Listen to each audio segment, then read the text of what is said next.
খুব সহজে বানানো যায় এবং ঘরে থাকা সকল উপকরণ দিয়ে খুব মজাদার একটি মোরগ পোলাও আমি আজকে রান্না করে দেখাবো। এটা খুবই ঝামেলাহীন এবং খুব অল্প সময়ে হয়ে যায়, বেশি কিছু লাগে না। তো আমি প্যানে তেল দিয়ে 1.5 কাপ পরিমাণ পেঁয়াজ কুচি দিয়ে নিয়েছি। এই পেঁয়াজ কুচিটা আমি বেরেস্তা করব এবং পুরো রান্নাটাতেই আমি শুধু পেঁয়াজ বেরেস্তা ইউজ করব, কোনো এক্সট্রা কাঁচা পেঁয়াজ আমি দিব না। তো আমার বেরেস্তাটা হয়ে গেছে। বেরেস্তাটা যেন কালো না হয়, একদম পুড়ে না যায়, এরকম সুন্দর একটা কালার আসলে ভালো হয়, দেখতে সুন্দর লাগে। আমি সবগুলো বেরেস্তা উঠিয়ে নিয়েছি। তারপর হাফ তেল এবং হাফ ঘি আমি দিয়েছি। কেউ চাইলে আপনারা ফুল ঘি দিয়েও আপনি ফুল রান্নাটা করতে পারেন বা অয়েল দিয়েও ফুল রান্না করতে পারেন। তারপর আমি 5-6টি সাদা এলাচ, একটি বড় কালো এলাচ দিয়েছি। 3-4 টুকরা আমি দারচিনি দিয়েছি আর 2টো তেজপাতা আমি ছিঁড়ে দিয়ে নিয়েছি। একটু ভেজে নিয়ে আমি 1.5 চা চামচের মতো আদা বাটা এবং 1.5 চা চামচের মতো রসুন বাটা দিয়ে নিয়েছি।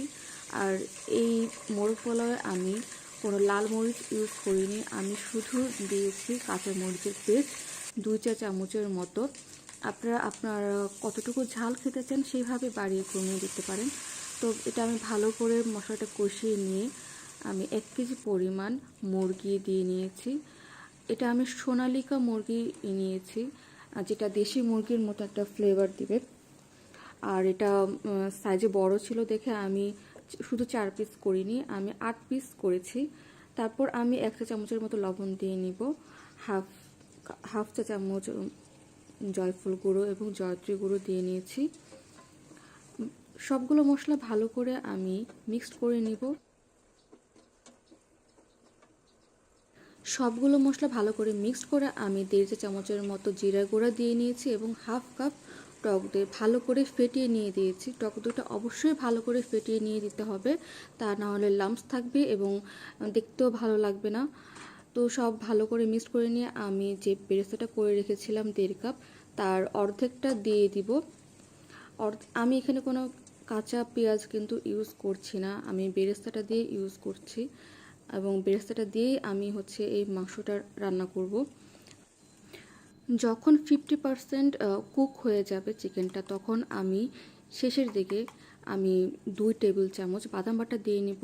বাদাম বাটাটা যে কোনো বাদাম বাটা দিতে পারেন, তবে কাজু বাদাম এবং কাঠবাদাম দুটো মিক্সড করে দিলে খুবই মজা হয়। তারপর যখন তেল এবং ঝোলটা আলাদা হয়ে যাবে, তেলটা উপরে উঠে আসবে, তখন আমি প্রায় 250 গ্রামের মতো জাল দিয়ে ঠান্ডা করে দুধটা আমি দিয়ে নেব। এই দুধটার মধ্যে আমি বাকি চিকেনটা রান্না করব। তারপরে যখন চিকেন থেকে তেলটা আলাদা হয়ে আসবে, তখন আমি চিকেনগুলো আলাদা করে উঠিয়ে রাখবো এবং ঝোলটা আমি আলাদা করে উঠাবো। ঝোলটা আমি পরবর্তীতে ইউজ করব আলাদাভাবে।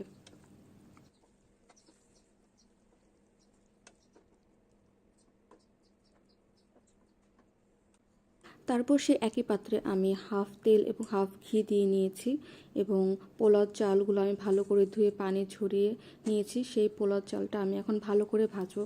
পোলাও চালটা যত ভালো করে ভাজা হবে, আপনার বিরিয়ানি হোক, পোলাও হোক, মোরগ পোলাও হোক, সেটা সুন্দর ঝরঝরে হবে। আর আমি একটুখানি হাফ চা চামচের একটু কম শাহি জিরা দিয়ে নিয়েছিলাম, পরে আমি ভুলে গিয়েছিলাম। আর এখানে আমার প্রায় 1.5 লিটারের মতো পানি লেগেছে। কতটুকু পানি লেগেছে আমি এটা বলছি না, কারণ আমার চালটা অনেক বেশি মোটা ছিল, তাই আমার একটু বেশি লেগেছিল। তারপর আমি লবণ এবং আরও 250 গ্রাম যে দুধ আমি জাল দিয়ে রেখেছিলাম, সে দুধটা দিয়েছি। টোটাল আমার হাফ লিটারের মতো দুধ লেগেছে। তারপর আমি দিয়ে নিয়েছি যে ঝোলটা আমি আলাদা করে রেখেছিলাম মানে চিকেনের, সেটা আমি দিয়ে নিয়েছি। আর আমি এখানে কাঁচামরিচ দিয়ে নিলাম। কাঁচামরিচটা আমি ফুললি চিড়ে দিইনি, ওভাবে আমি একটুখানি ভেঙে দিয়েছি যাতে ঘ্রাণটা থাকে। আর আমি যে বাকি যেই বাদাম বাটাটা ছিল সেটা দিয়েছি, সেটাও আমি ভুলে গিয়েছিলাম ভিডিও করতে।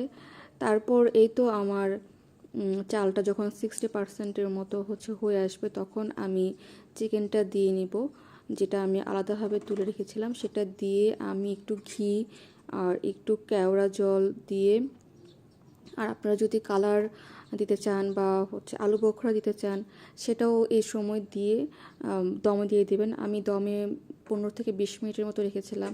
আর যেহেতু আমার চালটা একটু মোটা, আমার একটু বেশি সময় লেগেছিল।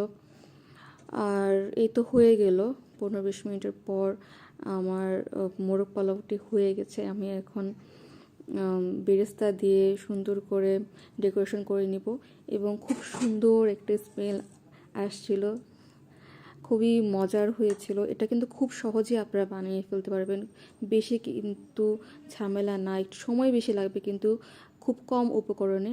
তো আমার রান্নাটা কেমন লাগলো জানাবেন, এবং ভালো লাগলে লাইক করে দিবেন। টাটা।